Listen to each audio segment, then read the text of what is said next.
রাজশাহী শহরটা মেহুলের কাছে একেবারেই নতুন বলতে গেলে। জীবনের এতগুলো বছরে এই প্রথমবার তার পা পড়ল এই সিল্ক সিটি আর পদ্মার পাড়ের মাটির বুকে। কিন্তু প্রথমবার এসেও তার মনে হলো শহরটার প্রতিটি কোণে কেমন যেন এক চিরচেনা আপনত্ব ছড়িয়ে আছে। স্বচ্ছ, পরিচ্ছন্ন আর সুবিন্যস্ত এক শান্ত শহর। ইটকাঠের খাঁচা কিংবা যানবাহনের কাঠফাটা কোলাহল নেই বললেই চলে। প্রশস্ত পরিচ্ছন্ন রাস্তাগুলোর দুই পাশ দিয়ে দাঁড়িয়ে আছে বিশাল সব পুরনো অশ্বত্থ, নিম আর আম গাছ।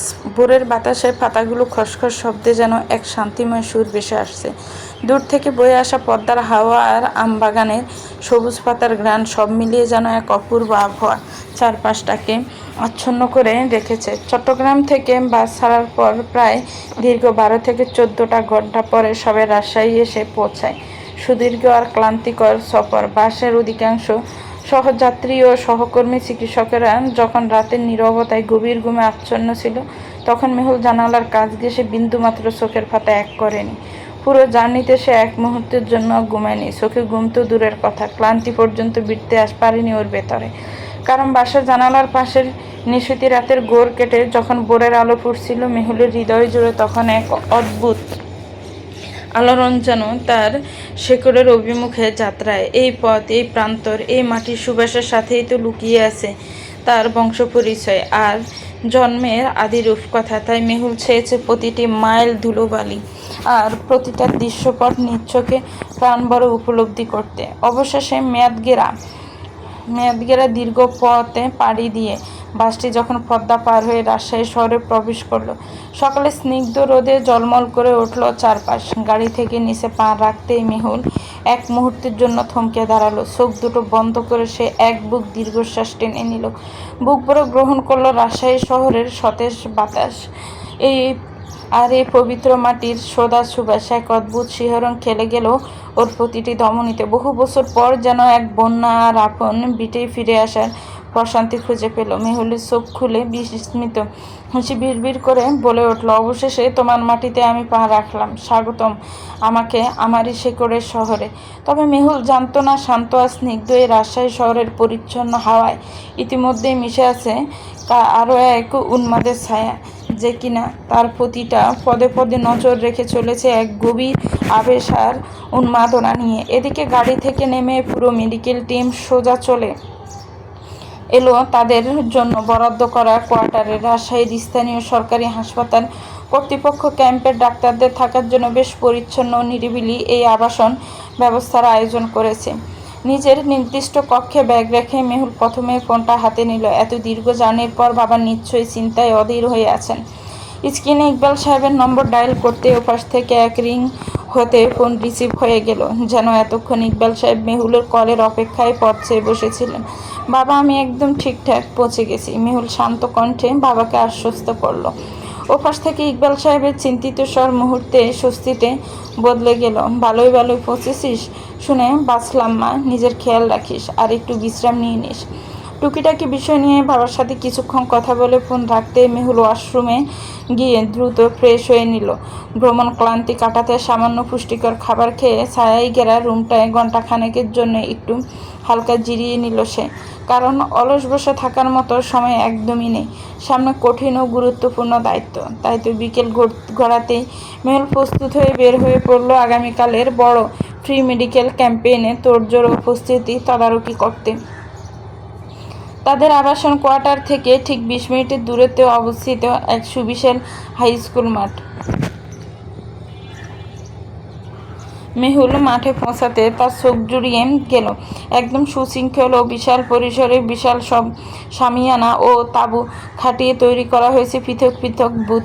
সাধারণ রোগীদের চেক আপ, গাইনোকোলজি বিভাগ, শিশু বিভাগ, ইমার্জেন্সি, প্রাইমারি কেয়ার এবং ফ্রিতে ওষুধ বিতরণের জন্য সুনির্দিষ্ট কাউন্টারগুলো কাজ প্রায় শেষ পর্যায়ে। ক্যাম্পের মূল মঞ্চের সামনে উপস্থিত ছিলেন রাজশাহী স্থানীয় হাসপাতালের হেড অব দ্য ডিপার্টমেন্ট ও বেশ কজন জ্যেষ্ঠ চিকিৎসক। তাদের দেখে মেহুল পেশাদার ভঙ্গিতে এগিয়ে গিয়ে তাদের সাথে সালাম ও কুশল বিনিময় করলো।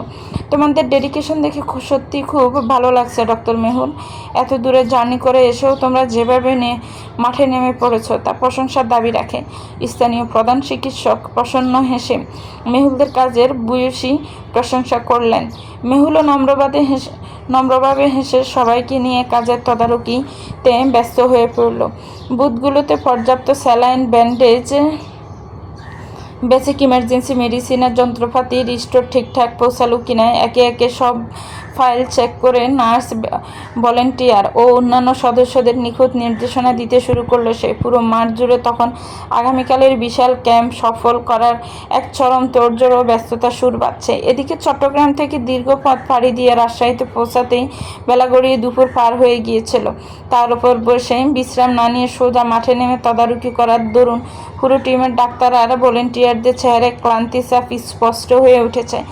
আগামীকালের মহাব্যস্ত দিনটার কথা চিন্তা করে ক্যাম্পের স্থানীয় প্রধান চিকিৎসক হাসি মুখে সবাইকে রেস্ট নেওয়ার তাগিদ দিলেন। অতঃপর সবাই যার যার মতো কোয়ার্টারে ফিরে এলো। ক্লান্তি এতটাই চেপে বসেছিল যে রাতের মেসে কোনো রকমের দুটো ডাল ভাত ফেটে সালনা করে যে যার রুমে গিয়ে এলিয়ে পড়লো। মেহুলও সবার সাথে রাতের খাবার শেষ করে নিজের রুমে চলে এলো। ড্রেসিং টেবিলের উপর ট্রাভেল ব্যাগ আর খাটের উপর ল্যাপটপের ব্যাগটা রেখে জিপ টেনে ল্যাপটপটা বের করে নিল সে।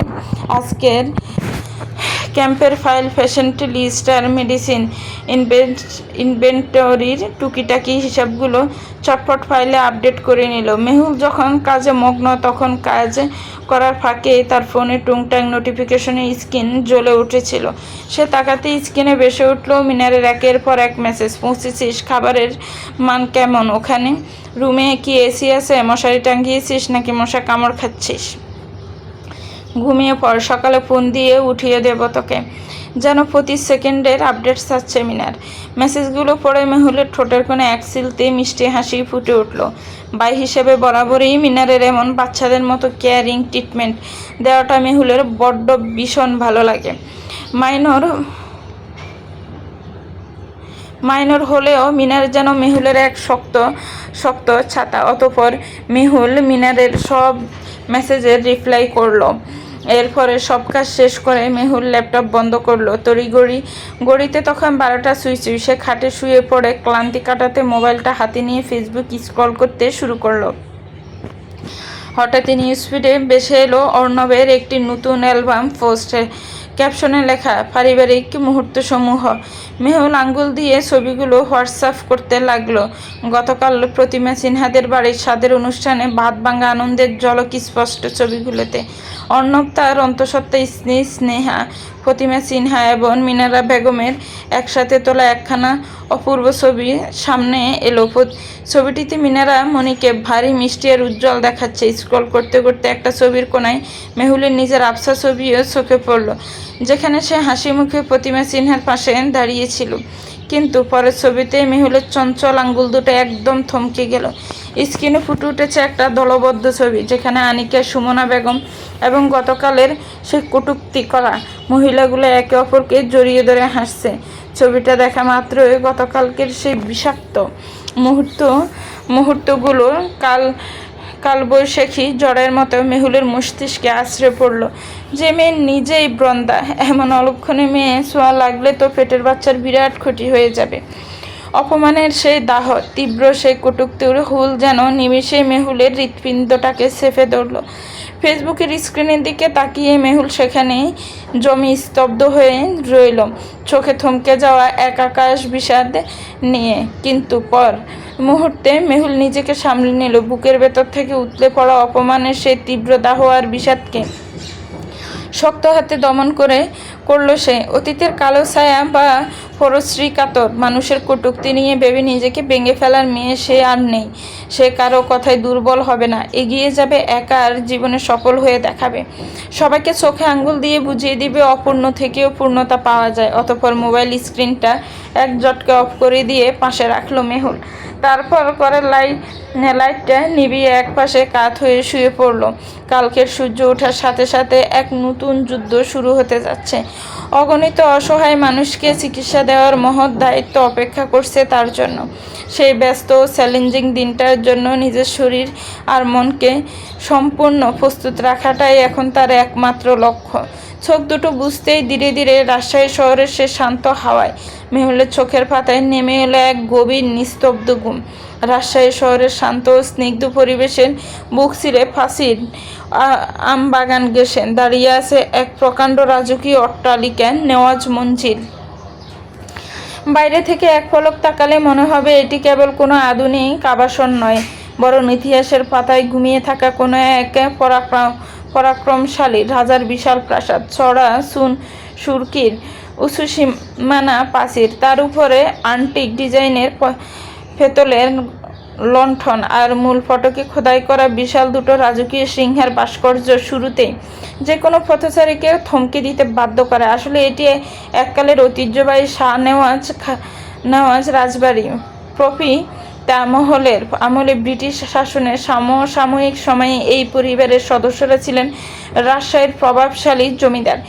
বিশাল জমিদারি শাসন আর প্রজাদের খাজনা আদায়ের সেই যুগ আর নেই ঠিকই, কিন্তু কালের অবর্তে এই বাড়ির প্রভাব প্রতিপত্তি বিন্দুমাত্র কমেনি। জমিদারির এই ঐতিহ্য লালন করা এই রক্তে এখন বইছে আধুনিক রাজনীতির ধারালো স্রোত। বর্তমানে এই রাজপ্রাসাদ সমতুল্য বাড়িটি কেন্দ্র করে চালিত হয় পুরো রাজশাহী শহরের রাজনৈতিক অঙ্গন। কারণ এই প্রাসাদের বর্তমান চালিকা শক্তি আর কেউ নন, রাজশাহীবাসীর প্রাণের মানুষ, জনপ্রিয় ও প্রভাবশালী সংসদ সদস্য এমপি মিনহাজ শাহ নেওয়াজ। বর্তমানে তিনি এই বাড়ির কর্তা।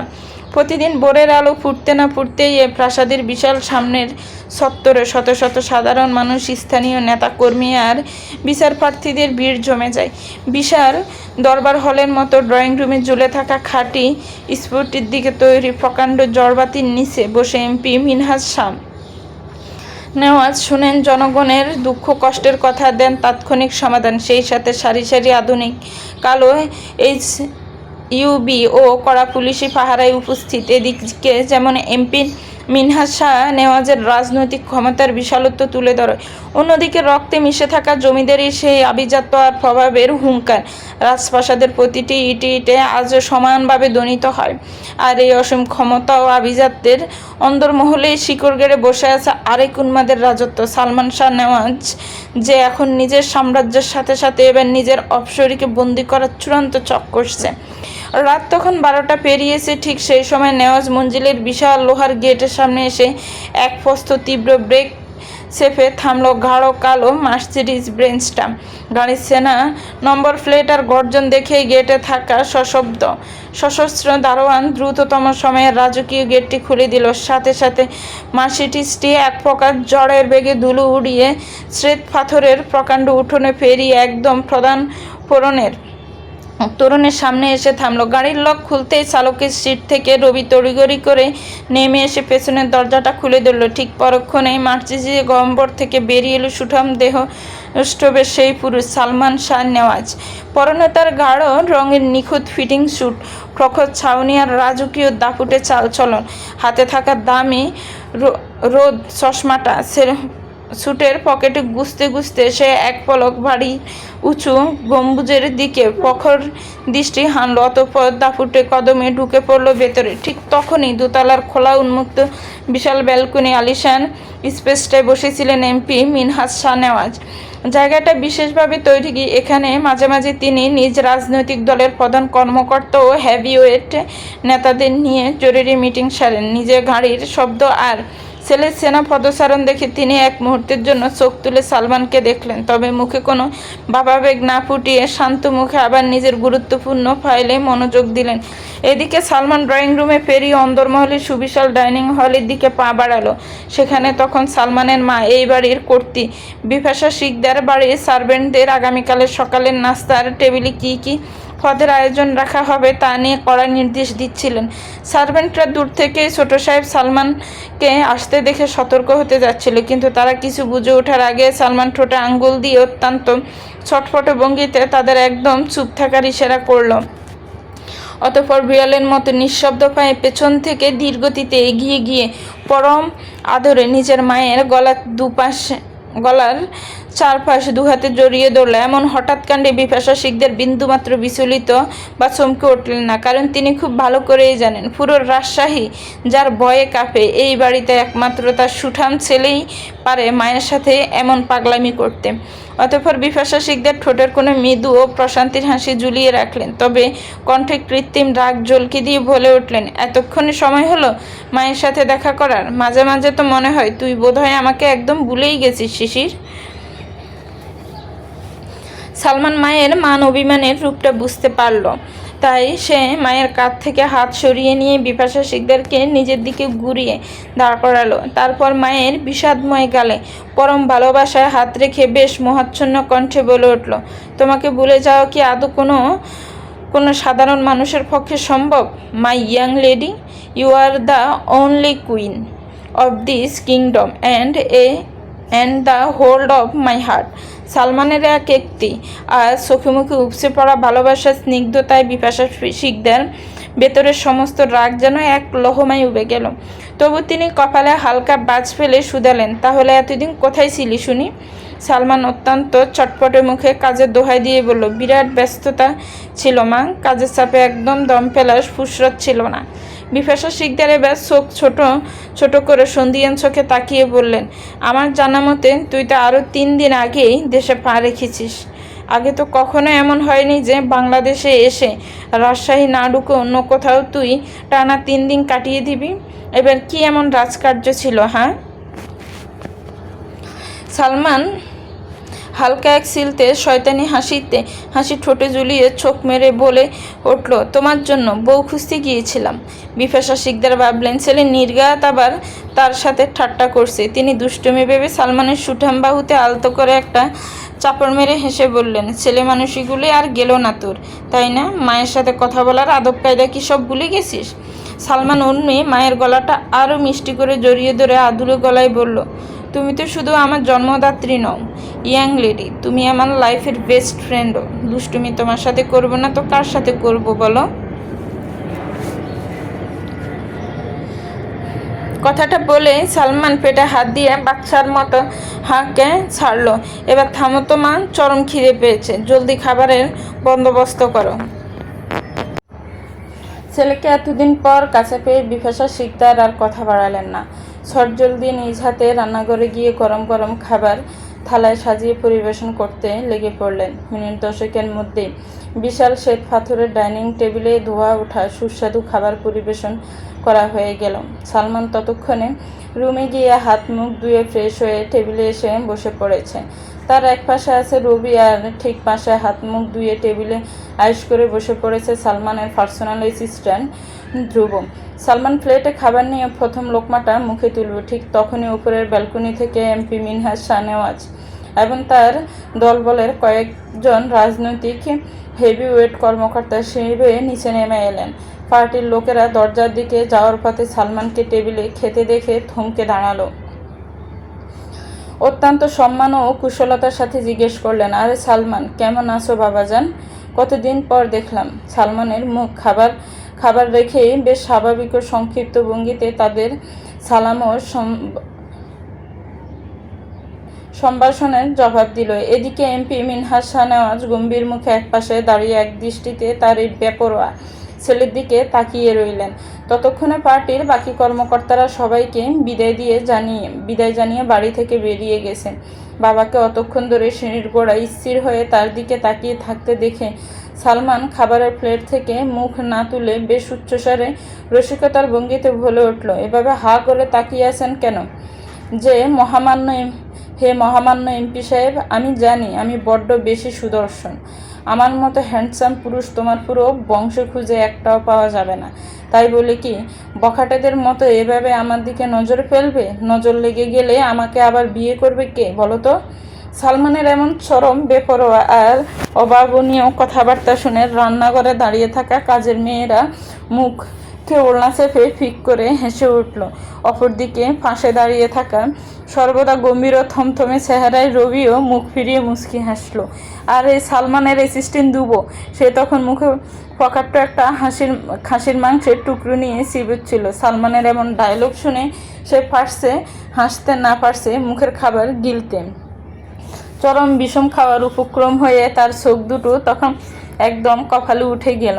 এদিকে ছেলের মুখে এমন চরম বেপরোয়া ফাজিল ও অসৌজন্যমূলক উত্তর শুনে মিনহাজ শাহ নেওয়াজির স্থির গম্ভীর চেহারায় নিমেষে একরাশ বিরক্তি ফুটে উঠল।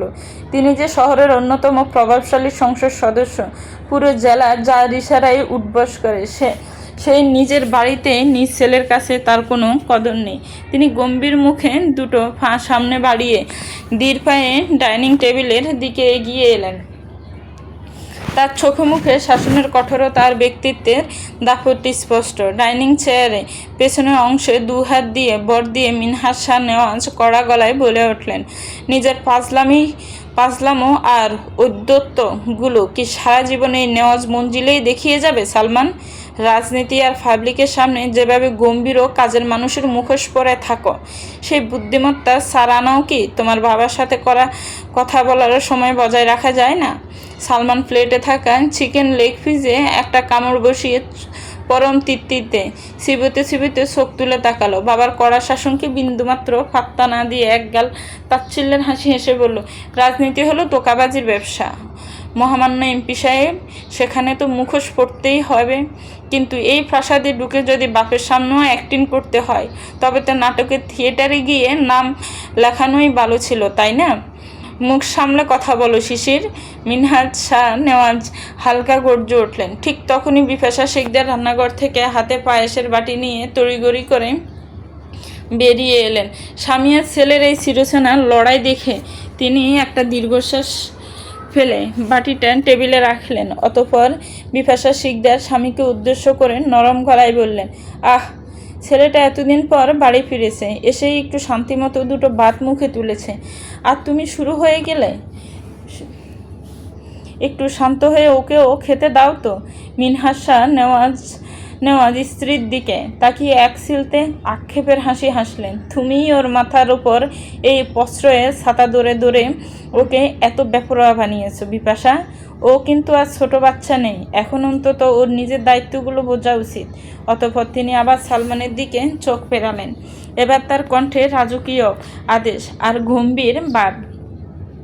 শোনো শিশির, কাল সকালে হাই স্কুল মাঠে যে ফ্রি মেডিকেল ক্যাম্পের আয়োজন করা হয়েছে, সেখানে শহর ও চট্টগ্রাম থেকে বড় বড় ডাক্তারদের টিম এসেছে। রাজনৈতিক প্রতিনিধি হিসেবে সকালে ক্যাম্পের উদ্বোধনে আমাকে আর তোমাকে উপস্থিত থাকতে হবে। সকাল 9টার মধ্যে রেডি থাকবে।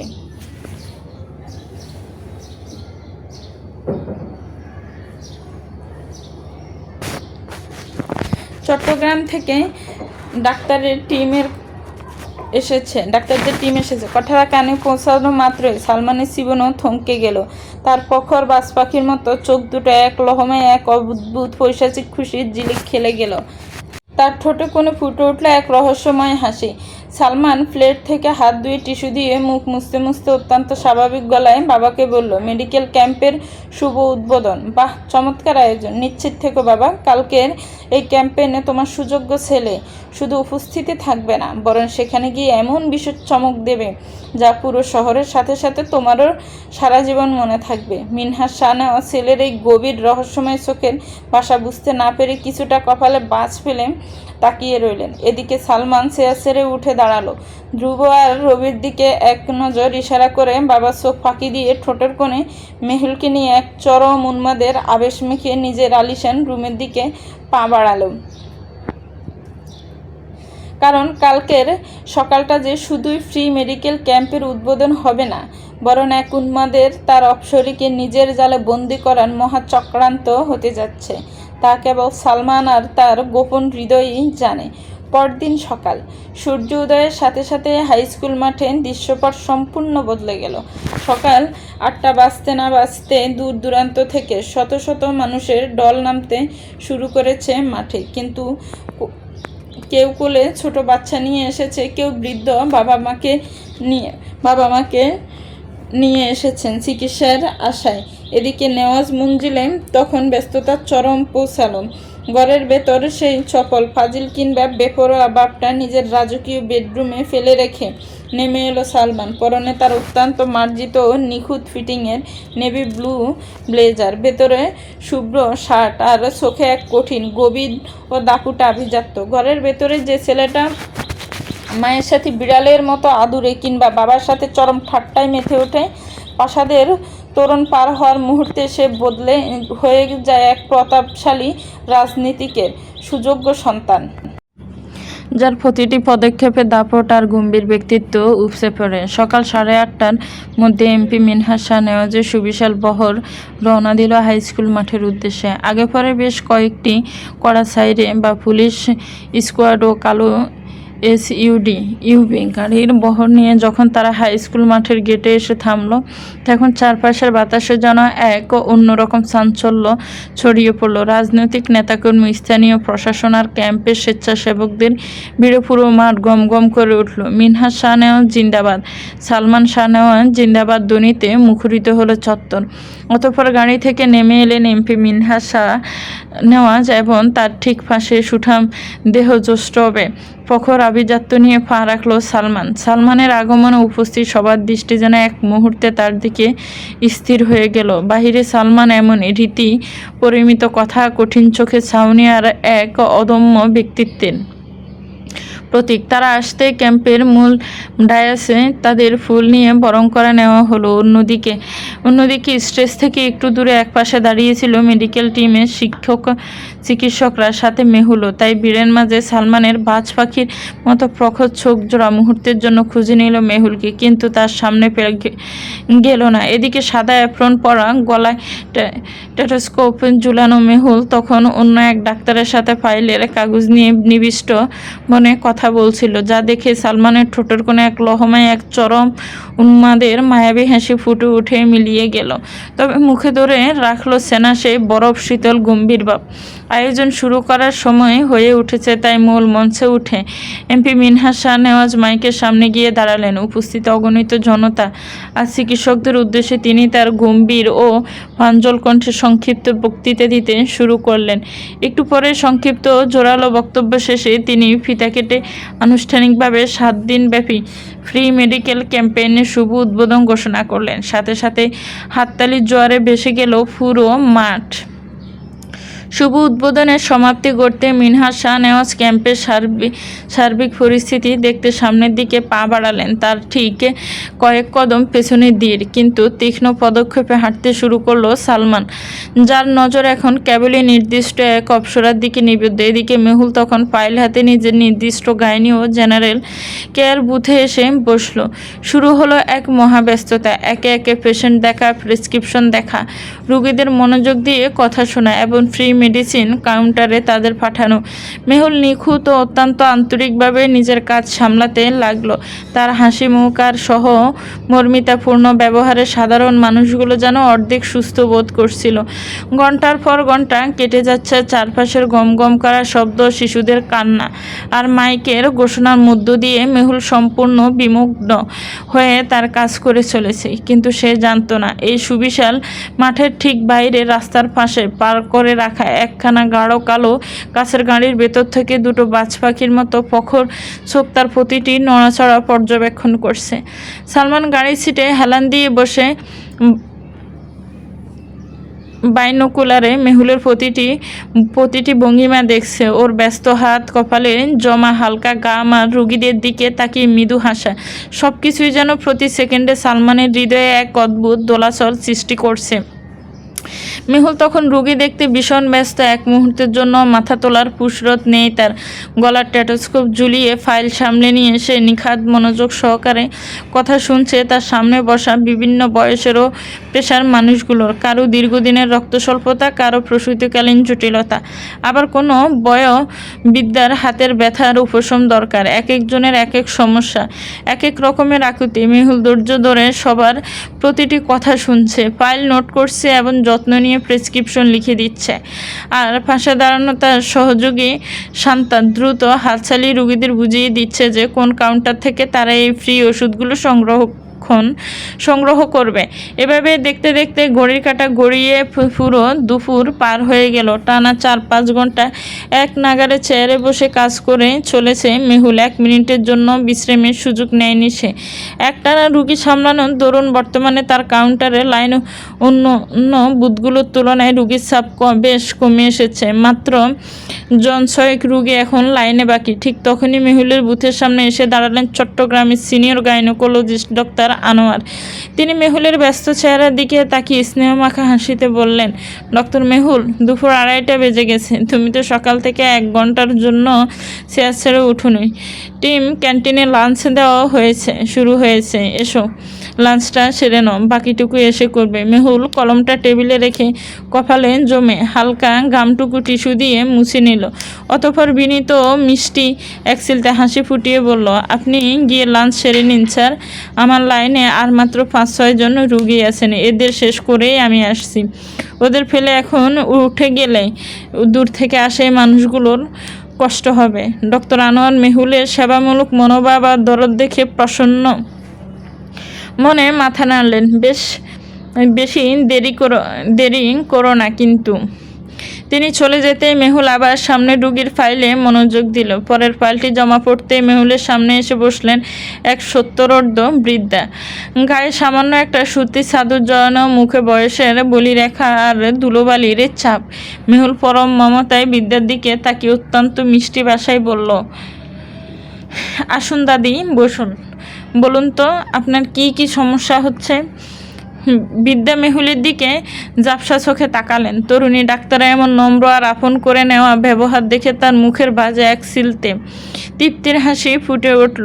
রাজশাহীর আঞ্চলিক টানে তিনি গলার কাঁপন সামলে বলতে লাগলেন, কি হব মারে, শরীরটা যে আজ বইছে না। এই কোমর থেকে পা পর্যন্ত সরগোল জায়গায় যেন আগুন জ্বলে। রাতি ঘুমাইবার পারি না গোমা, মাথাটাও কেমন যেন চক্কর মারে। মেহুল ডায়েরিতে নোট করতে করতে পরম যত্নে জিজ্ঞেস করলো, আচ্ছা দাদি, আপনার এই ব্যথাটা কি অনেক দিন ধরে? আর আপনি কি ঠিকমতো খাবার খান নাকি খালি পেটে থাকেন সারাদিন?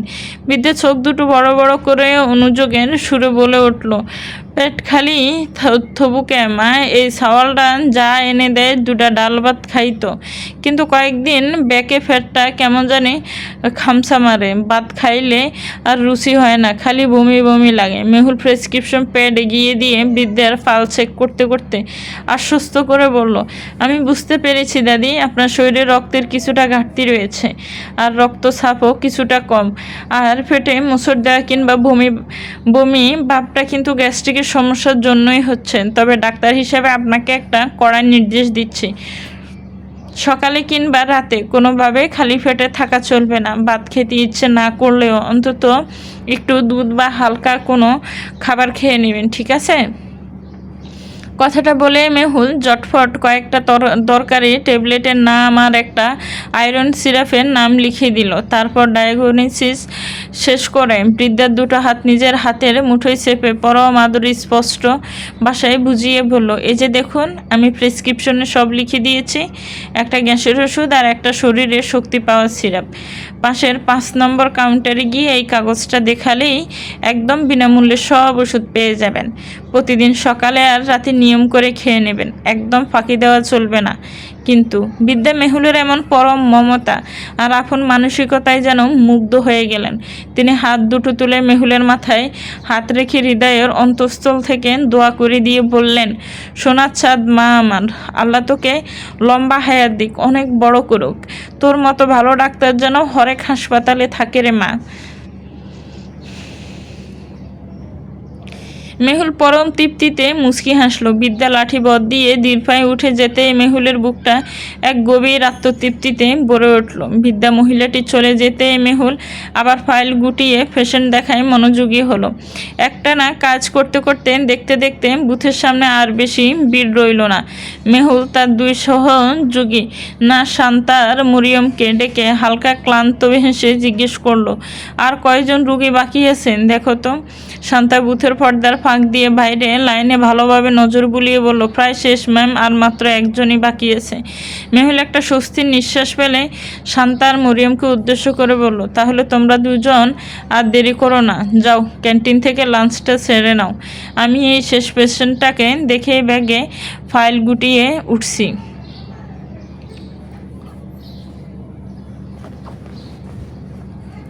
মেহুলের কথা শুনে শান্তা আর মরিয়ম বিনয়ের সাথে সম্মতি জানিয়ে বুথ ছেড়ে লাঞ্চের দিকে চলে গেল। মেহুল তার শেষ রুগীকে ডেকে ভেতরে আনলো।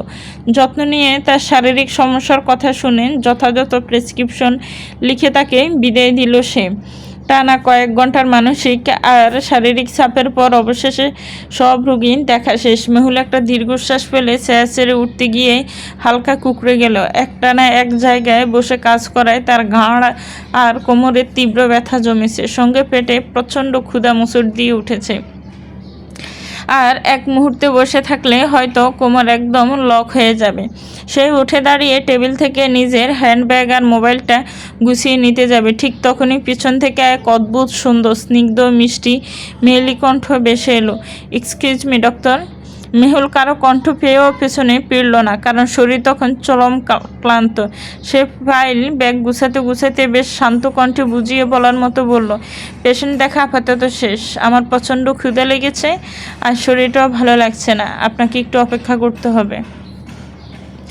লাঞ্চ ব্রেকে খেয়ে এসে আপনাকে দেখব। কিন্তু আগন্তুক মেয়েটি বেশ বিনয়ের সাথে অনুনয় করে বলে উঠল, ডক্টর প্লিজ, আমার খুব জরুরি তাড়া আছে, আপনি যদি দয়া করে এখনই একটু দেখে দিতেন খুব উপকার হতো। মেহুল হ্যান্ডব্যাগে জিপ টানতে টানতে হালকা বিরক্তি না দেখিয়ে পেশাদার ভঙ্গিতে বলল, আমার পক্ষে এখন সত্যি বসা সম্ভব হচ্ছে না। আপনি এক কাজ করুন, আপনার সিরিয়ালে স্লিপটা আমাকে দিন, আমি পাশের বুথের ডাক্তারের নামে ট্রান্সফার করে সাইন করে দিচ্ছি।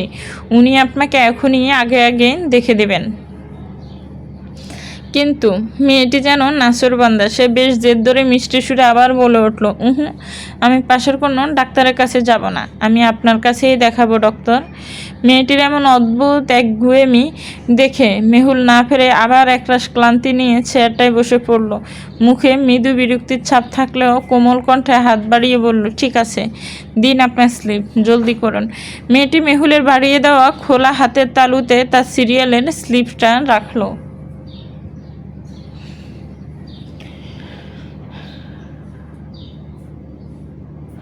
মেহুল ক্লান্ত চোখে স্লিপের উপর চোখ বোলালো। রোগীর নামের জায়গায় লেখা হুমা কায়সার। মেহুল বিড়বিড় করে নামটি প্রথমবার উচ্চারণ করলো, হুমা কায়সার। কিন্তু শব্দটা মুখ থেকে বের হতেই মেহুলের মস্তিষ্ক যেন এক লহমায় কেঁপে উঠল। বুকের ভেতর হঠাৎ কাল বৈশাখী ঝড়ের দোলাচল। সে হাতটা শক্ত করে চেপে ধরে স্লিপের দিকে আবার প্রখর দৃষ্টিতে তাকালো। হুমা কায়সার নামটা মেহুলের হৃদয়ের অতল গহ্বর খোদাই করা এক অতি পরিচিত, অতি তার পরম ভালোবাসার নাম। মেহুল এবার দীর্ঘতিতে অবিশ্বাস্য চোখে মাথা তুলে সামনের দিকে তাকালো। চোখ তুলতেই তার চোখের সামনে দৃশ্যমান হলো এক হাস্যোজ্জ্বল অপূর্ব সুন্দরী রমণীর পরিচিত মায়াবী মুখ। মেয়েটির ঠোঁটের কোণে ফুটে আছে এক রাজকীয় প্রাণখোলা চেনা হাসি।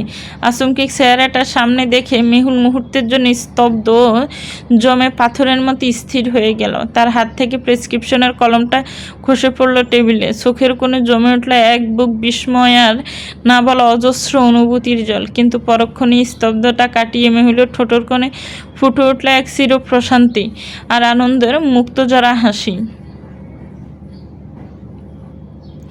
মেহুল এক সেকেন্ডও আর দেরি করল না। জট করে চেয়ার ছেড়ে উঠে দাঁড়িয়ে সে টেবিলটা টপকে এক প্রকার দৌড়ে মেয়েটির কাছে এগিয়ে গেল। মেয়েটি হাসি মুখে দুহাত মেলে দিতে মেহুল নিজের সমস্ত ক্লান্তি, অভিমান আর ব্যাকুলতা বলে হুমাকে আষ্টে ফিষ্টে বুকের সাথে জড়িয়ে ধরল। যেন বহুকাল পর নিজের মরুভূমির বুকে এক পশলা বৃষ্টির দেখা পেয়েছে সে। দুই সখীর এই পরম ভালোবাসার আলিঙ্গনে বুতের ভেতরের বাতাসটুকুও যেন নিমিষে এক অদ্ভুত আবেশে ভারী হয়ে উঠল। মেহুল হুমাকে বাহুডোরে জড়িয়ে ধরে শক্ত করে চেপে রাখলো বেশ কিছুক্ষণ। কতদিন, কত বছর, কত মাস পরে এই চেনা ছোঁয়া। বুকের ভেতর জমা হয়ে থাকা সব ক্লান্তি, হতাশা আর একাকিত্ব যেন এক লহমায় ধুয়ে মুছে সাফ হয়ে গেল। হুমা মেহুলকে সমান আকুলতায় জড়িয়ে ধরে ওর পিঠে হাত বুলাতে বুলাতে হেসে উঠল। আরে ডক্টর সাহেবা, বুকটা ভেঙে চুরে চুরমার করে দিবি নাকি? এত জোরে জড়িয়ে ধরছিস কেন? মেহুল অবশেষে বাঁধন হালকা করলো, কিন্তু হুমার দুটা হাত তখনও ছাড়েনি। পরম মমতায় নিজের হাতের মুঠোয় চেপে ধরে রাখলো। চোখে জল আর ঠোঁটে হাসি, এক অদ্ভুত মেলবন্ধন নিয়ে হুমাকে আপাদমস্তক দেখে নেওয়ার মতো করে তাকালো সে। তুই তুই সত্যি এখানে? মেহুলের গলায় তখনও গোর আর চরম বিস্ময়। না তো, আমার ভূত এসেছে তোকে ভয় দেখাতে। হুমার ডান চোখটি টিপ মেরে হাহা করে হেসে উঠল। মেহুল হুমার কাঁধে আলতো একটা চাপড় দিয়ে বলে উঠল, ফাজিল, একদম আগের মতোই আছিস, একটুও বদলাসনি। কিন্তু তুই হঠাৎ রাজশাহীতে কীভাবে? হুমা মেহুলের হাত ধরে দুলিয়ে নাটকীয় ভঙ্গিতে গাল ফুলিয়ে বলল, সারপ্রাইজ দেব বলেই তো নামটা স্লিপে লিখে আড়ালে দাঁড়িয়েছিলাম। তাছাড়া তুই তো মহাব্যস্ত ডক্টর ম্যাডাম, মিষ্টি মিষ্টি কথায় অন্য রুগীদের আদর করছিলি, আর আমাকে বলছিস পরে আসুন, এখন লাঞ্চ ব্রেক। তোর এই বাপটা দেখার জন্যই তো এত নাটক করা। কথাটা শুনে মেহুল খিলখিল করে হেসে ফেললো। কতদিন পর এমন মুক্তজরা হাসি হাসলো সে, নিজেই জানে না। হুমা দেখা পাওয়া যেন ওর পুরো দিনের বিষাদ এক লহমায় কাটিয়ে দিল। অতঃপর মেহুল হুমার গালে আলতো হাত ছুঁয়ে আন্তরিক গলায় বলল, কিন্তু সত্যি বলছি হুমা, তোকে দেখে আমার বুকের ভেতরের ভারটা কেমন যেন হালকা হয়ে গেল। কতদিন পর তোর মুখটা দেখলাম বলতো? কতদিন তোর সাথে বসে একটু মন খুলে আড্ডা দেওয়া হয় না। হুমার চোখের ছাউনিও মুহূর্তের মধ্যে নরম হয়ে এলো। বন্ধুত্বের সেই পুরনো গভীরতা আর ভালোবাসা ঝরে পড়ল ওর চোখে।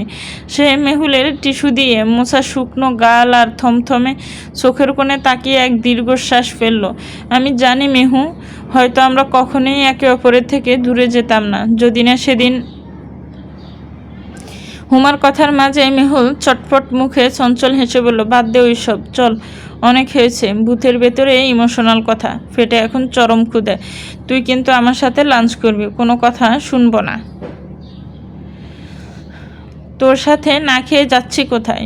হুমা মেহুলের হাত চেপে ধরে দুষ্টুমি করে বলল, তোর লাঞ্চের পুরো খাবারের অর্ধেক কিন্তু আজ আমিই খাবো, বলে দিলাম। দুই প্রিয় সখীর এমন প্রাণবন্ত হাসি আর খুনসুটিতে বিষাদ মাখা দুপুরটা নিমিষে আলোয় জলমল করে উঠল। দুজনে হাত ধরাধরি করে ক্যান্টিনের দিকে পা বাড়ালো। বহুদিন পর পুরনো বন্ধুর নতুন করে খুঁজে পাওয়ার আনন্দ।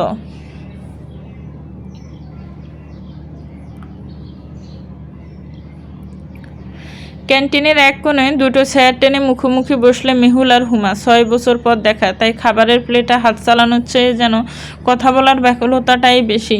মেহুল এক লোকমা ভাতে মুখে দিয়ে উৎসুক চোখে হুমার দিকে তাকালো। গালে হাত দিয়ে মিষ্টি এসে জিজ্ঞেস করলো, আচ্ছা হুমা, তুই জানলি কীভাবে যে আমি রাজশাহীর এই ক্যাম্পে এসেছি? হুমা গ্লাসে পানি ঢেলে এক চুমুক দিয়ে খেতে খেতে বলল, আরে গত পরশু আমার বাড়ির ওদিকের মোড়ে তোদের এই ফ্রি মেডিকেল ক্যাম্পের একটা বড় পোস্টার দেখেছিলাম। পোস্টারটা দেখে মনটা কেমন যেন চঞ্চল হয়ে উঠেছিল। আসবো আসবো ভাবছিলাম, কিন্তু শোরুমের ঝামেলায় কারণে গত 2 দিন আর একদম সময় হয়ে উঠিনি। আজ ভাবলাম যেমন করেই হোক একবার ডু মেরে আসি। মাঠে ঢুকতেই গেটের কাছে তোদের পুরো ডক্টর স্ট্রিমের একটা বিশাল ব্যানার দেখলাম। ব্যানারে অন্যান্য ডাক্তারদের সাথে তোর ছবি দেখে তো আমি পুরোপুরি অবাক।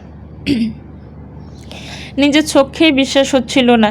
তারপরেই আর 1 সেকেন্ড দেরি না করে তোকে খোঁজা শুরু করলাম, আর অবশেষে তুই আমার সামনে।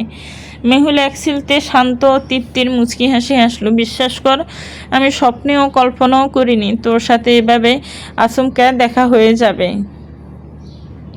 হুমা আবার খাবার চিবোতে চিবোতে হেসে বলল, আই অলসো মেহু, আমিও ভাবিনি। তবে যা হয় সব ভালোর জন্যই হয় বল।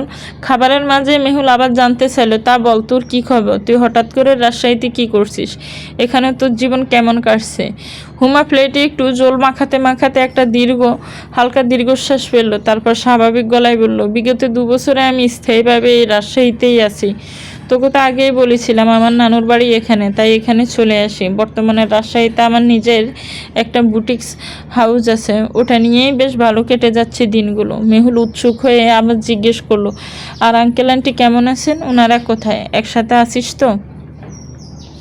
মেহুলের এই প্রশ্নটা শুনতে হুমার চঞ্চল ছায়ারা এক লহমায় বিষাদের কালো ছায়া নেমে এলো। খাবারের হাটটা প্লেটেই থমকে গেল তার। হুমা নিচু গলায় ভাঙা কণ্ঠে বলল, বাবা তো আজ থেকে প্রায় 3 বছর আগে আমাদের ছেড়ে চলে গেছেন রে মেহু। আর মাও সহ্য করতে পারেননি। এখানে আসার পর বছর 1.5 আগে মাও মারা যান। বাবা মা দুজনেই আজ আর নেই। তাই স্মৃতিগেরা এই শহর ছেড়ে আর কোথাও যেতে ইচ্ছে করে না। এখানেই একা থেকে গেছি। কথাটা শুনে মেহুলের বুকের ভেতরটা খা খা করে উঠল। খাবারের প্লেট থেকে হাত সরিয়ে সে দ্রুত টেবিলের উপর থেকে হুমার হাতটা নিজের 2 হাতে শক্ত করে চেপে ধরল। মেহুলের নিজের মনটা ভীষণ খারাপ হয়ে গেল। সে ব্যাকুল ও কোমল কণ্ঠে সান্ত্বনা দিয়ে বলল, আই এম সো সরি হুমা, আমি সত্যিই জানতাম না। আল্লাহ আঙ্কেল আন্টিকে জান্নাতবাসী করুন। তুই একা এত কিছু সামলে নিয়েছিস, ভাবতেই পারছি না রে। হুমা নিজেকে দ্রুত সামলে নিয়ে কৃত্রিম এক সিলতে হাসি ফুটিয়ে তুলল। মেহুলের হাতের উপর উল্টো চাপ দিয়ে পরিবেশটা হালকা করার চেষ্টা করল সে। হুমা এবার চোখ দুটো ছোট ছোট করে মেহুলের দিকে তাকিয়ে সেনার চাঞ্চল্যতায় জিজ্ঞেস করলো, স্যার তো আমার কথা, তোর খবর বল, তোর জীবন কেমন চলছে? আর আরমানের কি খবর বল? সে তো তোর সাথে চট্টগ্রামে আছে, তাই না? বিয়ে শাদী করে নিয়েছিস কি? কাছের বন্ধু হিসেবে আরমান আর মেহুলের গভীর প্রেম সম্পর্কে হুমা সব জানত। আরমান যে মেহুলকে কতটা ভালোবাসতো, কতটা পজিটিভ ছিল, সবটাই হুমার চোখের সামনে ঘটেছিল। হুমার মুখে আরমান নামটা শুনতে মেহুলের হাসি খুশি চেহারাটা নিমিষেই থমকে গেল। চোখে নেমে এলো একরাশ ক্লান্তি আর তিতা বিষাদ। মেহুল একটা তাচ্ছিল্যের মুচকি হেসে চোখ সরিয়ে নিয়ে অত্যন্ত শান্ত ও বিষণ্ণ কণ্ঠে বলল, আরমান আর আমার সাথে নেই হুমা। ও আমাকে চিট করেছে, বিয়েটা ভেঙে গেছে আমাদের। কি বলছিস তুই? হুমা চোখ দুটো গোল গোল করে চরম ধাক্কা খেলো। আরমান তোকে চিট করেছে? এ কিভাবে সম্ভব? মেহুল করুণ হেসে বলল, হ্যাঁ, ওর নাকি আমাকে এখন বয়স্ক নারীদের মতো লাগে। আমার পাশে চললে নাকি ওকে বেমানান দেখায়, তাই শেষ মুহূর্তে এসে বিয়ে করতে সোজা মানা করে দিল। হুমার যেন কিছুতেই মাথায় ঢুকছিল না। সে একদম হতবাক ও বাকরুদ্ধ হয়ে গেল। যে আরমান একসময় মেহুলকে নিয়ে এতটা উন্মাদের মতো চিপছিল, যে মেহুলের এক সিলতে হাসির জন্য পুরো দুনিয়া এক পাশে সরিয়ে রাখতে পারত, সেই আরমান এতটা নিচে নামলো কিভাবে? হুমা প্রায় চেঁচিয়ে ওঠার মতো গলায় বলে উঠল, আরমান এমনটা কেন করলো মেহু? ও তো তোকে নিয়ে পাগলের মতো পজিটিভ ছিল। এত বছরের সম্পর্কটাও এইভাবে এক পলকে শেষ করে দিল। মেহুল ঠোঁটের কোণে এক বিষাদের হাসি ফুটিয়ে হুমাকে বলল, মেহুল ভালোবাসা হলো একটা মরণবেদী হুমা। যে পাওয়ার জন্য বিশ্বাসের মতো আকুল হয়, সে পায় শুধু শূন্যতা। আর যে কখনো পাওয়ার চেষ্টাও করেনি, তার উপর অনায়াসে ঝরে পড়ে ভালোবাসার শ্রাবণ। তাই দিন শেষে যে চায় সে পায় না, আর যে পায় সে চায় না। আর সত্যি বলতে কি হুমা, আমি এখন আর চাই না। বিশ্বাস কর, বিশ্বাস আর ভরসা, ভালোবাসা শব্দটা থেকে উঠে গেছে আমার। তাই বলে তুই এভাবে ওই শয়তানটাকে ছেড়ে দিবি? হুমা প্রশ্ন করলো। এতক্ষণে মেহুল বাঁকা হাসি ফুটিয়ে বলে উঠল, কে বলেছে ছেড়ে দিয়েছি? আমি ছাড় দিয়েছি, ছেড়ে দিইনি। মেহুল আরও কিছু বলতে যাবে, ঠিক তখনই তাদের টেবিলের পাশে তড়িঘড়ি করে এসে দাঁড়ালো মেহুলের সহকারী এক নার্স। নার্সটি বেশ হাঁপাতে বলল, ডক্টর মেহুল, আপনাকে এখনই একবার মেইন অ্যাডমিন বুথে যেতে হবে। ক্যাম্পের প্রধান সিনিয়র ডাক্তার স্যার আপনাকে জরুরি ডেকে পাঠিয়েছেন।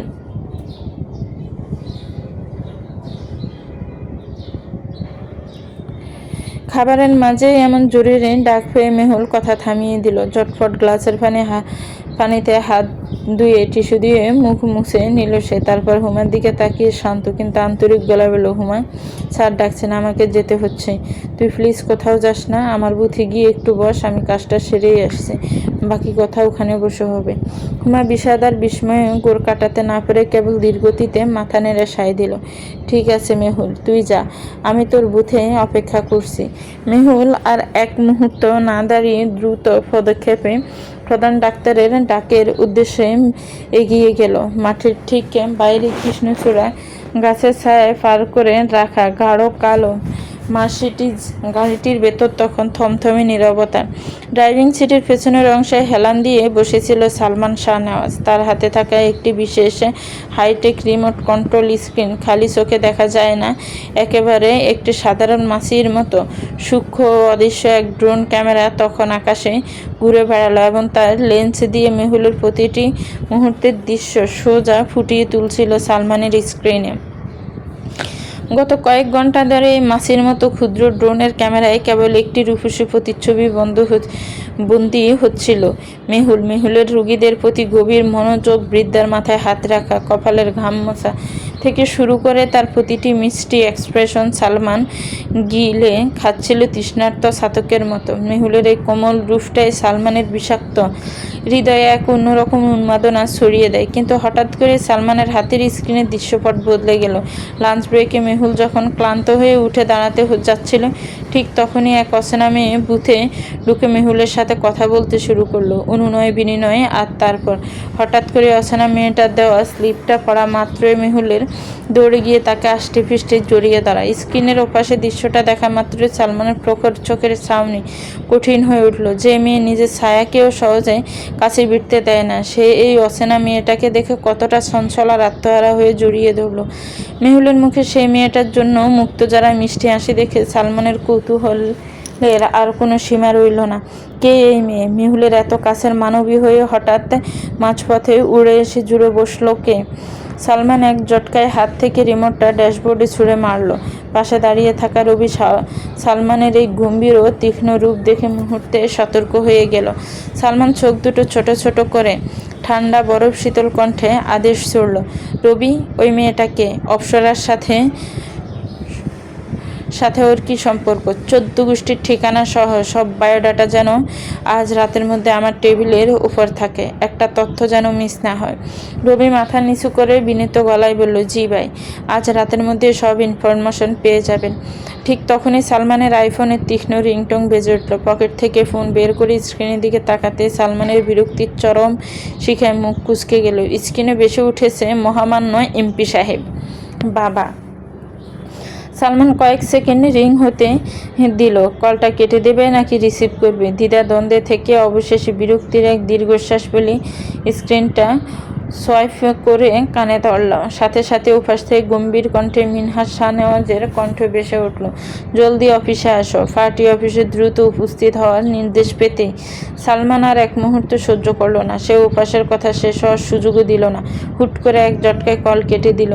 মোবাইলটা আবার পকেটে গুছতে গুছতে সালমান গাড়ির বাইরে থাকা তার লোক কবিরের দিকে এক ঝলক প্রখর দৃষ্টিতে তাকালো। তারপর গম্ভীর ও কড়া কণ্ঠে নির্দেশ দিল, কবির, তুই এখানেই থাকবি। এক মুহূর্তের জন্য যেন মেহুলের উপর থেকে নজর না সরে।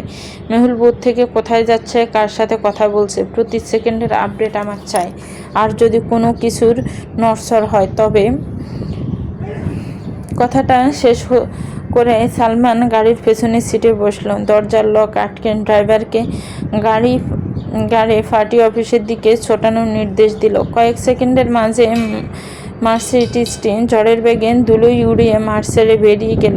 সালমান গাড়ির সিটে হেলান দিয়ে চোখ বুঝল। বাবার ডাকে পার্টি অফিসে যেতে হলেও তার চিন্তা ও মস্তিষ্কের রন্ধে রন্ধে তখন কেবলই ঘুরপাক খাচ্ছে তার সেই নির্দিষ্ট অপ্সরা। হঠাৎ করে কোনো কারণ ছাড়াই সালমান খিলখিল করে হেসে উঠল। এমন ঠান্ডা মাথার সূক্ষ্ম স্বভাবের একজন মানুষের মুখে আচমকিক হাসি দেখে ড্রাইভিং সিটে বসা রবি রীতিমতো বিষম খেল। সে গাড়ি চালাতে চালাতে চমকে পেছনের দিকে তাকালো, আর সামনের প্যাসেঞ্জার সিটে বসা ধ্রুব এক পলকে ঘুরে তাকালো সালমানের দিকে। হঠাৎ তাদের আরও একধাপ অবাক করে দিয়ে সালমান গুনগুন করে গেয়ে উঠল, তোকে একার দেখার লুকিয়ে কি মজা, সে তো আমি ছাড়া কেউ জানে না। তোকে ছাওয়ার পাওয়ার নয় রে সোজা, সে তো আমি ছাড়া কেউ জানে না। সালমানকে সবাই চেনে এক শক্ত মজবুত কাঠখোট্টা মানুষ হিসেবে, যার কথা ব্যক্তিত্ব আজ চোখের বাসা সামনে থাকা মানুষের প্যান্ট ভেজাতে যথেষ্ট। কিন্তু আজ সেই মানুষটা একটা মেয়ের জন্য দিনে দিনে যেভাবে উন্মাদ হয়ে উঠেছে, তা যেন তার খোলসটার সাথে বিন্দুমাত্র যায় না। কোনো মেয়ের জন্য সে আজ নিজের ব্যক্তিত্ব বিসর্জন দিয়ে এসব পাগলামি করছে, তা ভাবলে রবি আর ধ্রুবের মাথায় আকাশ ভেঙে পড়ে। অতঃপর এক সময় সালমান চোখ খুলল, দেখল রবি রিয়ার ভিউ মিররে তাকিয়ে আছে আর ধ্রুব হা করে তার দিকে তাকিয়ে রয়েছে। সালমান বাঁকা একটা ব্রু তীক্ষ্ণ সুরে ইশারা করলো, কি ব্যাপার? ধ্রুব হকচকিয়ে নিজের চোখের চশমাটা ঠিক করে তড়বড় করে বলে উঠল, মানে ভাই, আপনি গুলি চালানো বাদ দিয়ে কবে থেকে গান গাওয়া শুরু করলেন? সালমান ঠান্ডা কণ্ঠে ধ্রুবের দিকে তাকিয়ে নিচু গলায় বলল, কেন? তোর কি এখনই গুলি খাওয়ার স্বাদ জেগেছে নাকি? ব্যাস, ওই এক বাকিতেই ধ্রুবর কুলু ফেটে গেল। সে এক সেকেন্ডে দেরি না করে সটকে সোজা হয়ে নিজের সিটে চুপটি মেরে বসে পড়ল। গাড়ির ভেতর ফের ফিন পতন নীরবতা নেমে এলো, কিন্তু বেশিক্ষণ সেই নীরবতা টিকল না। একটু পরে ধ্রুব কেমন যেন অস্বস্তি নিয়ে আবার গলা ঝেড়ে বসলো। ভাই, একটা প্রশ্ন করি? সালমান তখন গাড়ির ট্রাক শেডের কাছের বাইরে তাকিয়ে আনমনা সে সিটে হেলান দেওয়া অবস্থাতেই উদাসীন গলায় বলল, বল। ধ্রুব একটু ইতস্ত করে কৌতূহলী গলায় জিজ্ঞেস করলো, আপনার কাছে ভালোবাসা মানে আসলে কি?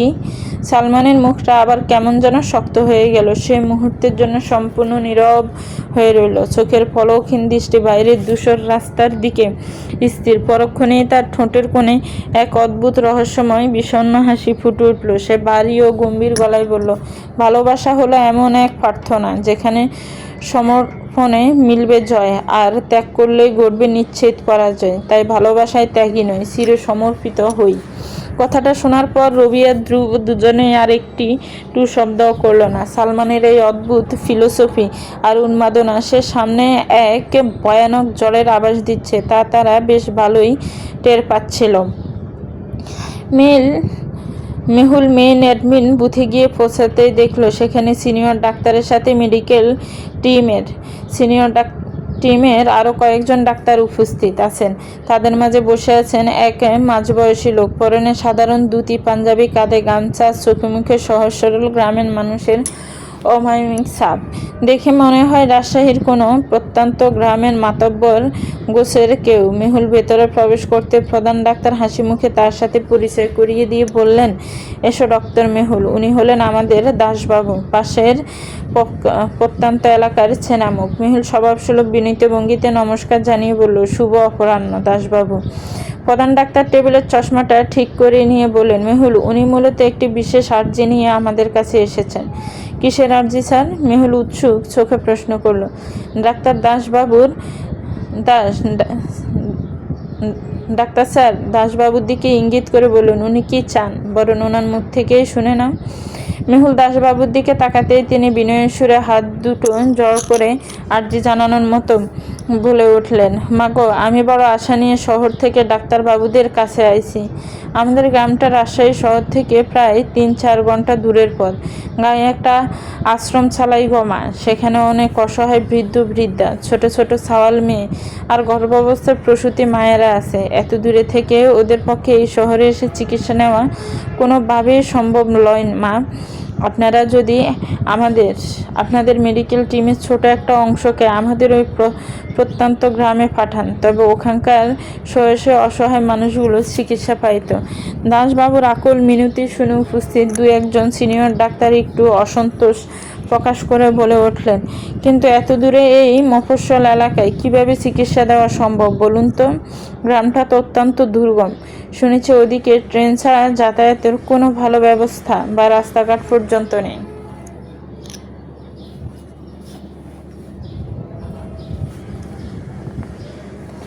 গাড়ি নিয়ে যাওয়ারও কোনো উপায় নেই সেখানে। এত ঝুঁকি নিয়ে টিম পাঠানো ঠিক হবে? সবাই যখন দ্বিধাদ্বন্দ্বে ভুগছিল, প্রধান ডাক্তার তখন তার পাশে দাঁড়িয়ে থাকা জ্যেষ্ঠ ডাক্তারের সাথে একটু পরামর্শ করে মেহুলের দিকে ফিরলেন। সিনিয়র ডাক্তার মেহুলের দিকে তাকিয়ে জিজ্ঞেস করলেন, ডক্টর মেহুল, তুমি কি তোমার দল নিয়ে ওই প্রত্যন্ত গ্রামে যাওয়ার দায়িত্বটা নিতে পারবে? তুমি রাজি থাকলে তবেই টিম পাঠানো সম্ভব। মেহুল এক মুহূর্ত থমকে দাসবাবুর দিকে তাকালো। লোকটার চোখে মুখে অসহায় মানুষের সেবা পাওয়ার আকুল আবেদন। ডাক্তারি পেশায় আসার প্রথম দিনেই শপথ নিয়েছিল মানুষের জীবন বাঁচানো আর নিঃসঙ্গদের পাশে দাঁড়ানোটাই সব কিছুর উপরে পরম ধর্ম। সেই আদর্শ মনে রেখে মেহুল দ্বিধাহীন ফলকে স্পষ্ট গলায় জবাব দিল, অবশ্যই স্যার, আমি আমার টিম নিয়ে দাসবাবুর গ্রামে যেতে একদম প্রস্তুত। মানুষের সেবার চেয়ে বড় তো আর কিছুই হতে পারে না।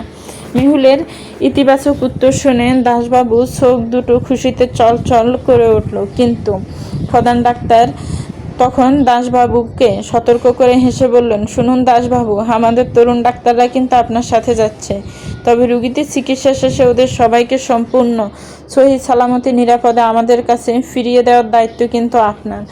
দাসবাবু বুকে হাত রেখে সহাস্যে ওয়াদা করে বললেন, আপনি কিচ্ছু চিন্তা করবেন না ডাক্তারবাবু, আমার জান থাকতে ডাক্তার মা বোনদের কোনো ক্ষতি হইতে দেব না, আমি সব ব্যবস্থা সামলে নেব। অতঃপর দাসবাবু ডাক্তারদের প্রতি অশেষ কৃতজ্ঞতা জানিয়ে হাসি মুখে বিদায় নিলেন। মেহুল প্রধান ডাক্তারের সাথে জরুরি বিষয়গুলো বুঝে নিয়ে আবার নিজের কাজের জায়গায় ফিরে এলো। দেখতে দেখতে সময় গড়িয়ে ঘড়ির কাঁটা সন্ধ্যার কোঠায় পৌঁছালো। এক নাগাড়ে রুগী দেখতে দেখতে বেলা শেষ। হুমা প্রায় 2-3 ঘন্টা আগে মেহুলকে জানিয়ে নিজের কাজে চলে গিয়েছিল, তবে যাওয়ার আগে কড়া বাসায় বলে গেছে সে আবার ফিরে আসবে, কারণ মেহুলকে সে কিছুতে সরকারি কোয়ার্টারে থাকতে দেবে না, নিজের বাড়ি গাড়ি নিয়ে নিজের ঘরেই রাখবে। মেহুল বহুবার বারণ করেছিল যে তাকে সুন্দর কোয়ার্টার দেওয়া হয়েছে, অহেতুক ঝামেলা করার দরকার নেই, কিন্তু হুমায়ুনের মেয়ে হুমা কি কারো কথা শুনে? 6 বছর পর বেস্ট ফ্রেন্ড তার শহরে আসবে আর সে কোয়ার্টারে রাত কাটাবে, একথা হুমা কোনোভাবেই মেনে নিতে নারাজ। অবশেষে বন্ধুত্বের ভালোবাসার কাছে মেহুলকে মাথা নত করতেই হলো। সব রুগী দেখা শেষে মেহুল আজকের মতো কাজ গুটিয়ে ব্যাগটা কাঁধে ঝুলিয়ে ডায়াস থেকে বের হয়ে এলো। মাঠের তোরণের কাছে আসতেই দেখলো একটা সুন্দর প্রাইভেট কারের ভেতরে বসে হুমা তার দিকে তাকিয়ে হাত নাড়ছে। মেহুল হাসি মুখে গাড়ির দিকে হেঁটে গেল। গাড়ির কাছাকাছি যেতে হুমা ভেতর থেকে লক খুলে দরজাটা মেলে দিল। মেহুল প্যাসেঞ্জার সিটে বসতেই হুমা গাড়ি স্টার্ট দিল। মেহুল সামনের দিকে তাকিয়ে বলল, আগে কিন্তু কোয়ার্টারের দিকে চল, আমার ব্যাগপত্র সব তো রুমে রাখা আছে, ওগুলো নিয়ে তবে তোর বাড়ি যাব। হুমা ঠোঁটের কোণে বাঁকা হাসি ঝুলিয়ে বলল, একবার পেছনের সিটে তাকিয়ে দেখতো ডক্টর সাহেবা। মেহুল অবাক হয়ে পেছনের সিটে তাকাতে দেখে তার সব ট্রাভেল ব্যাগ, ল্যাপটপের ব্যাগ সুন্দর করে রাখা আছে। মেহুল চোখ গোল গোল করে হুমার দিকে তাকিয়ে বলল, আরে এগুলো তুই কখন আনলি? আমার রুমের চাবি তো আমার কাছে ছিল।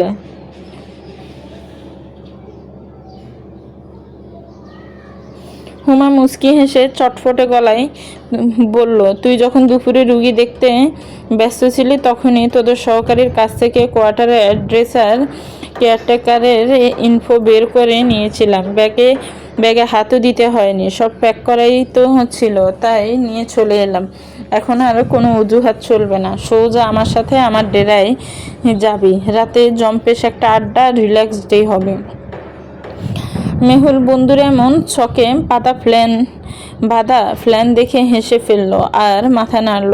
সাথে সাথে হুমাও তার গাড়িটি মেন রোডে তুলল, কিন্তু তারা কেউই টের পেল না। গাড়ির পেছনে কয়েক হাত দূরত্বে বজায় রেখে একটা ভারী ব্ল্যাক বাইকে চেপে বডিগার্ডের মতো পিছু নিয়েছে কবির। সালমানের কড়া নির্দেশ, প্রতি সেকেন্ডের আপডেট চাই। কবির যেন নিজের বসের আদেশের প্রতিটা শব্দ অক্ষরে অক্ষরে পালন করার পণ নিয়ে ছায়ার মতো পিছু ধাওয়া করছে। নিজেদের গিঞ্জিয়া ছোটোখাটো ঘরটার স্যাঁতস্যাঁতে খাটের উপর নিথর হয়ে বসে আছে আরম্যান। দিনকাল তো একদমই ভালো ঠেকছে না। জীবনের এই মোড়ে দাঁড়িয়ে নিজের জীবন নিয়ে প্রতিদিন প্রতি মুহূর্তে কেবল আফসোসের দাহে ফুটতে হয় তাকে। কী ছিল তার জীবন, আর সে নিজের হাতে কী বানিয়ে ফেলল। একসময় মেহুলের ভালোবাসার সুশীতল ছায় কত রাজকীয়, শান্ত আর পরিপাটি ছিল তার প্রতিটি দিন, আর আজ সংসারের চাকা তো থমকেই গেছে। তার ওপর বাড়ির নিত্যদিনের মানসিক যন্ত্রণা যেন এখন কালসাপের মতো তাকে কামড়ে ধরেছে। মা সুমনা বেগম আর বউ আনিকার মধ্যে পারিবারিক অশান্তি প্রতিদিনের নিয়ম হয়ে দাঁড়িয়েছে। লোকচক্ষুর অন্তরালে নিজেদের জাহির করতে দুজনে এমন ভান করে যেন শাশুড়ি বউয়ের এমন মধুর সম্পর্ক দুনিয়ায় আর দ্বিতীয়টি নেই। কিন্তু ঘরের চৌকাঠ পার হলেই আসল চেহারার কঙ্কাল বেরিয়ে পড়ে। সারাদিন ঝগড়াঝাটি, কাদা ছোড়াছুড়ি আর কড়া গলার সিল চিৎকার লেগেই আছে। এই যেমন এখনও ড্রয়িং রুমে দুই নারীর চিৎকার চেঁচামেচি পারদ চড়চড় করে উঠছে। আরমানের মেজাজ চরম ক্ষিপ্ত হয়ে উঠল। মাথার ভেতরের রগগুলো যেন ছেড়ে যাওয়ার উপক্রম। মাঝে মাঝে আরমানের তীব্র ইচ্ছে করে এই দুটো অপদার্থ কুটিল মানুষকে নিজের হাতে খুন করে ফেলতে, কারণ এদের পড়াশোনায় তো তার এমন দিন দেখতে হচ্ছে। এদিকে বিগত 3 দিন ধরে হসপিটালের সামনে ঘন্টার পর ঘন্টা ঠাই হয়ে বসে থেকেও মেহুলের বিন্দুমাত্র দেখা মেলেনি। চাকরি বাকরি সব গেছে, মাথায় এখন না আছে কোনো ভবিষ্যতের দিশা, না আছে একটা উপার্জনের পথ। শূন্য পকেট আর তছনছ হয়ে যাওয়া জীবন নিয়ে যখন সে অন্ধকার দেখছে, ঠিক তখনই দরজার ওপাশ থেকে সুমনা বেগম তীব্র ও কটু কণ্ঠস্বর আছড়ে পড়ল। কেন যে মরতে এই বেয়াদব জগরুটে মেয়েটাকে ঘরে তুললি আরমান, সেটাই আমি ভেবে পাই না। রূপ দেখি কি আমি দুয়ে পানি খাবো? বাপের বাড়ি থেকে একটা ফুটো পয়সাও আনতে পারে না, অথচ মুখে তেজ কত। আমার তো জীবনটাই তছনছ হয়ে গেল রে। বলতে বলতে সুমনা বেগম গজরাতে গজরাতে আরমানের ঘরে এসে ঢুকলেন। ছেলের করুণ মুখের দিকে তাকিয়ে ত্যক্ত বিরক্ত গলায় বলে উঠলেন, এরে বিয়ে করছিলি তো করছিলি, এর বদলে মেহুলকেই অন্তত আগে বিয়েটা করে নিতে।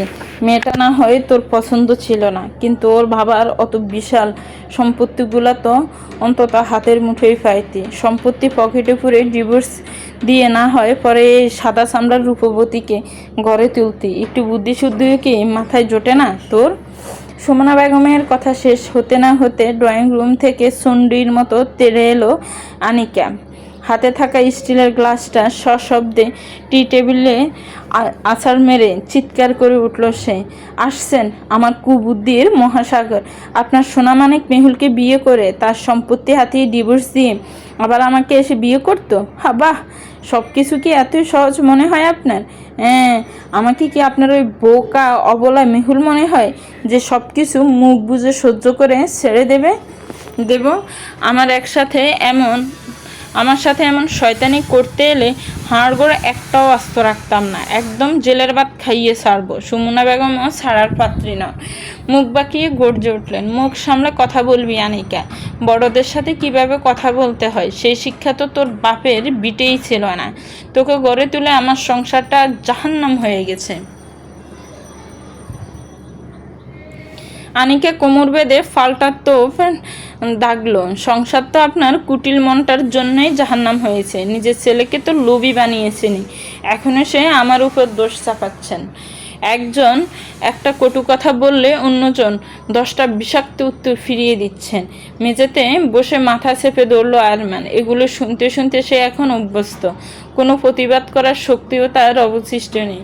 নিজের অহংকার, রূপসে পড়া লোভ আর কেবল নারী শরীরের বাহিক্য রূপ ও মোহের পেছনে অন্ধ হয়ে দৌড়াতে গিয়ে সে যে নিজের হাতের নিজের সুন্দর জীবনটা বিষাক্ত নরকে পরিণত করেছে তা ভেবে আজ নিজের ভাগ্যকে গালি দিতে মন চায়।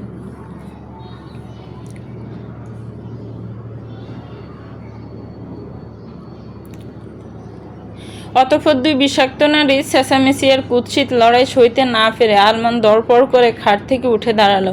ওদের দিকে এক ঝলক চরম ঘৃণার তাচ্ছিল্যের দৃষ্টি হেনে সে সোজা ঘর থেকে বেরিয়ে এক কাপড়ে ফুটপাতে নেমে গেল। নিজের তৈরি ধ্বংসস্তূপে দাঁড়িয়ে থাকা এই চরম অপমানের জীবনটা এখন তাকে প্রতি পদক্ষেপে চাবুক মারছে।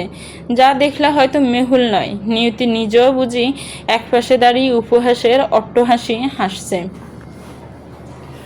চলবে তো ভিউয়ার্স, গল্পটা এই পর্ব কেমন লেগেছে একটি গঠনমূলক কমেন্টস করে জানাবেন। গল্পটা ভালো লাগলে একটি লাইক করবেন, গল্পটাকে শেয়ার করবেন, আর আমার চ্যানেলকে সাবস্ক্রাইব করবেন। যারা আগে সাবস্ক্রাইব করে রেখেছেন তাদেরকে অনেক অনেক ধন্যবাদ।